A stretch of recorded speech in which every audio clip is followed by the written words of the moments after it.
لیکن آج ہے کہ حیران کن خواب میں نے دیکھا ہے.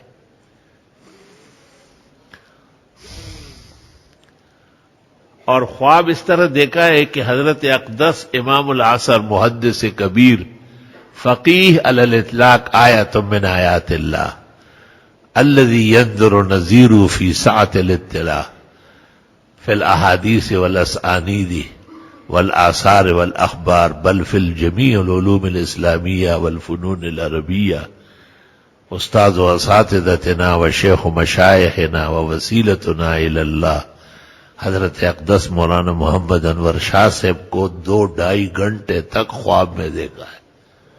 اور حضرت اقدس امام العصر مولانا انور شاہ کا اتنا تفصیل کے ساتھ جمعے کے دن صلاۃ الجمعہ کے اوقات سے پہلے خواب میں تشریف آوری، یہ تائید غیبی ہے اور نصرت الہی ہے کہ شاید مجھے اس سلسلے میں مزید علماء سے ضرورت نہیں ہے مشاورت کرنے کی. اس میں ایک عجیب و غریب بات یہ دیکھی کہ نماز عصر ہو رہی ہے اور میں کہنا چاہتا ہوں کہ حضرت شاہ صاحب نماز پڑھائے. حضرت نے مجھے کہا نہیں نماز تو آپ کو پڑھانی ہوتی ہے. میں نے کہا یہ کپڑے دیکھو، کہا ان سمیت آپ کے پیچھے پڑھنی ہے. اور ماحول ایسا ہے جیسے قیامت قائم ہو چکی ہو، آسمان و زمین ہل رہے. اور شاہ صاحب مجھے کہتے ہیں کہ آپ نماز پڑھائے. نماز پڑھانے کے بعد وہ پورا ماحول جو ہے وہ اپنی جگہ جم گیا.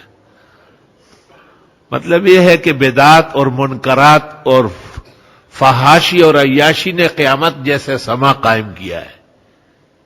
ان میں ان بزرگوں کی نسبت اور ان سے تعلق خاطر اور ان پر حسن اعتماد اور ان کے علوم کی اشاعت، توحید و سنت کا علل اعلان اور ڈنکے کی چوٹ بیانات وہ قیامت کو روکنے کے لیے کافی ہے. خدا کا لاکھ لاکھ شکر ہے، کرم ہے، احسان ہے کہ اللہ رب العالمین نے اچھے خیالات، اچھے سوچ اور فکر سے مالا مال فرمایا. اور شکر ہے کہ بزرگان دین کی ارواح بھی خوش ہے، پرفتوح ہے اور شادمان ہے. وبہذا القدر نکتفی اليوم وللہ الحمد اولا وآخرا.